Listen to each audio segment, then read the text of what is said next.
और क्या ईरान के हमले में अमेरिकी जंगी बेड़ों को नुकसान उठाना पड़ रहा है?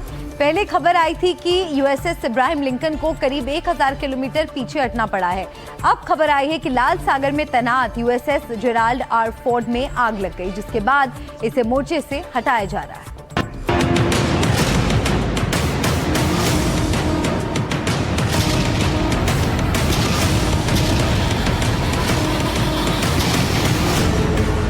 अमेरिका ने ईरान को घेरने के लिए लाल सागर से अरब सागर तक अपने शक्तिशाली जंगी बेड़े तैनात कर दिए, लेकिन अब ये कहा जा रहा है कि उन्हें पीछे हटना पड़ रहा है। यूएसएस जेराल्ड आर फोर्ड दुनिया का सबसे बड़ा जंगी जहाज अकेले दम पर किसी देश को तबाह करने की ताकत रखता है, लेकिन रिपोर्ट्स के मुताबिक इसमें आग लग गई, और आग भी ऐसी कि इसे लाल सागर में अपना मोर्चा छोड़कर पीछे हटना पड़ा। सवाल ये कि यूएसएस जेराल्ड आर फोर्ड में आग कैसे लगी? क्या कोई हादसा हुआ या ईरान ने बनाया निशाना? इसे लेकर कई तरह के दावे किए जा रहे हैं, सफाई दी जा रही है। कुछ दिन पहले यूएसएस जेराल्ड आर फोर्ड पर आग लग गई थी। ये आग लॉन्ड्री वाले सेक्शन में लगी और इसकी वजह से 609 सैनिक बिना बिस्तर के फर्श पर सोए। ये आग करीब 30 घंटे तक जहाज पर लगी रही। अब ऐसा कहा जा रहा है कि मरम्मत के लिए इसे वहां से हटाया जा रहा है। जानकारी के मुताबिक इसे अस्थायी रूप से ग्रीस में खड़ा किया जाएगा।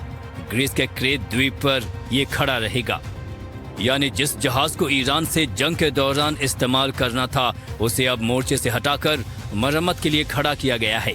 जहाज को लेकर कई तरह की रिपोर्ट्स पहले भी आई थी। इसमें टॉयलेट की दिक्कत बताई गई थी।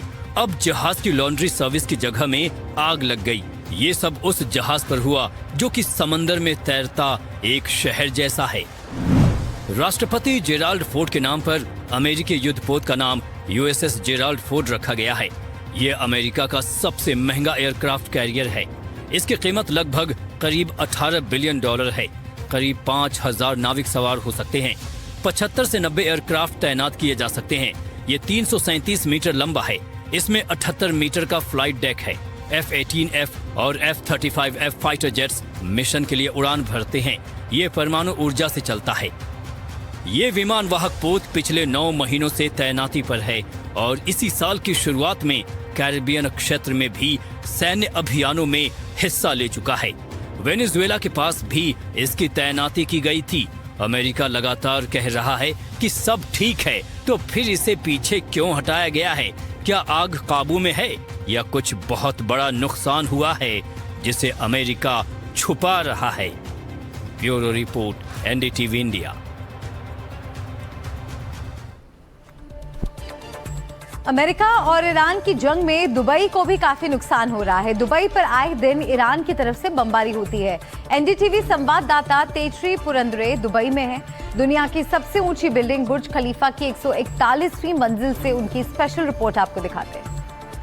NDTV इंडिया की टीम इस वक्त दुनिया के सबसे ऊंची इमारत की 141वें मंजिल पर मौजूद है, बुर्ज खलीफा की यदि हम बात करें तो शुरुआती दिनों में जब ईरान और इजराइल के बीच तनाव शुरू हुआ, उसके बाद यूएई पर भी लगातार जब अटैक करने की शुरुआत हुई, तब हमने देखा कि किस तरह से बुर्ज खलीफा भी कई बार खबरों में आया। NDTV इंडिया की टीम इस वक्त बुर्ज खलीफा के एक ऑफिस में मौजूद है और हम आपको तस्वीरें दिखाएंगे। तस्वीरें इस बात की कि फिलहाल यहाँ पर स्थितियां सामान्य है। धीरज जी, आपके ऑफिस में इस वक्त हम मौजूद हैं। किसी तरह का कोई आपको प्रिकॉशनरी मेजर बताया गया है सरकार की तरफ से या कोई अलर्ट्स तो एक रेगुलर अलर्ट्स आते रहते हैं जब भी कोई ड्रोन और मिसाइल अगर आ रही होती है तो। बाकी बुर्ज खलीफा की अगर हम बात करें तो पिछले 19 दिन से बुर्ज खलीफा कभी भी खाली नहीं कराया गया था। हमें एक बार भी कोई मेल या मैसेज नहीं आया बुर्ज खलीफा मैनेजमेंट से खाली कराना है।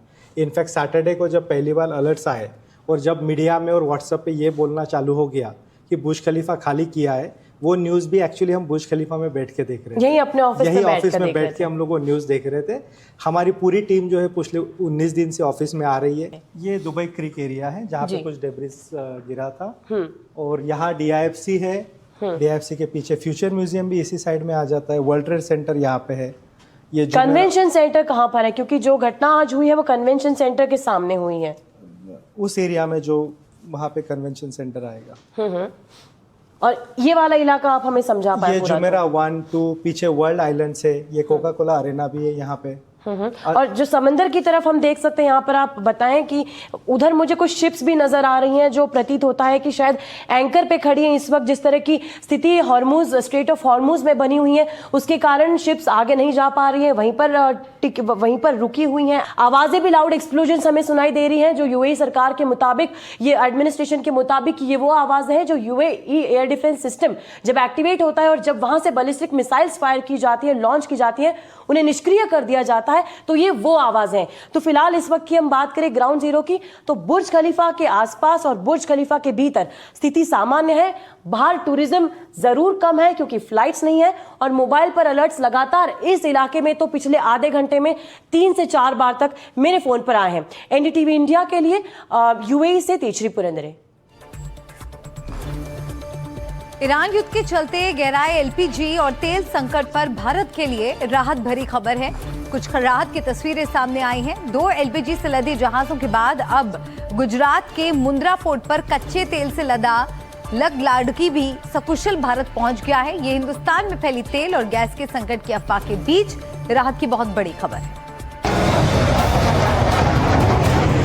युद्ध के बीच उपजी गैस और तेल की किल्लत की खबरों के बीच ये 3 तस्वीरें किसी मरहम से कम नहीं है। नंदा देवी और शिवालिक पहले ही एलपीजी गैस लेकर हॉर्मुज स्ट्रेट से गुजरते हुए भारत पहुंच चुके थे और अब जगलाट की जहाज कच्छ में मुंद्रा पोर्ट पहुंच गया है। भारत में तेल का जहाज आना ये सिर्फ खबर नहीं है, बल्कि राहत का वो डोज है जो आने वाले समय में तेल की कमी की उड़ती अफवाहों के बीच आया है।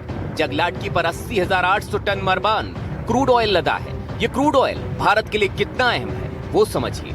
80,800 टन क्रूड ऑयल से लगभग 43,643 लीटर पेट्रोल बनाया जा सकता है। इतने पेट्रोल से 36 लाख बाइक और करीब 10 लाख कारों की टंकियां फुल हो सकती हैं। अगर समूचे भारत में इसके इस्तेमाल की बात करें तो जहाज पर लदे क्रूड ऑयल से देश में 3 दिन तक सभी गाड़ियां चल सकती हैं। इससे पहले शेनलोंग जहाज तेल लेकर भारत पहुंचा था। तेल और गैस के टैंकरों का रास्ता साफ होने का मतलब है कि तेल और गैस की किल्लत वाली आशंकाएं अब सिर नहीं उठा पाएंगी। Bureau report, NDTV India. और इस बीच एक बड़ी खबर मिल रही है। पीएम मोदी ने कुवैत के प्रिंस से बात की। पीएम मोदी ने कुवैत पर हुए हमले की निंदा की। पश्चिम एशिया के हालात पर बातचीत हुई। दोनों नेताओं ने हालात पर चिंता जाहिर की। शांति के लिए कूटनीतिक जुड़ाव जरूरी है। क्षेत्रीय शांति और स्थिरता बेहद जरूरी है। तो कुवैत के प्रिंस से प्रधानमंत्री मोदी की अहम बातचीत हुई है। क्षेत्रीय शांति और स्थिरता बेहद जरूरी है, ऐसा पीएम की तरफ से कहा गया।